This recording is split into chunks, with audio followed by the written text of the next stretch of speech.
Blox Fruit oynuyorsun, Bounty Hunt yaparken rakibini öldürdün ama yeni bir adam geldi ve canın az, ne yapardın?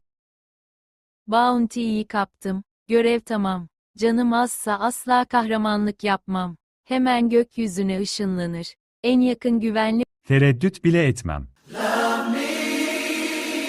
Kaç tane yediysen yedin, kaç tane kaldıysa kaldı. Son dakikaya kadar ayakta kalacaksın. O adamın üstüne atıl, gözlerini aç, yumruğunu sık, son gücünle vurmaya devam. Canın sıfır olursa zaten her şey biter, o zaman niye duruyorsun?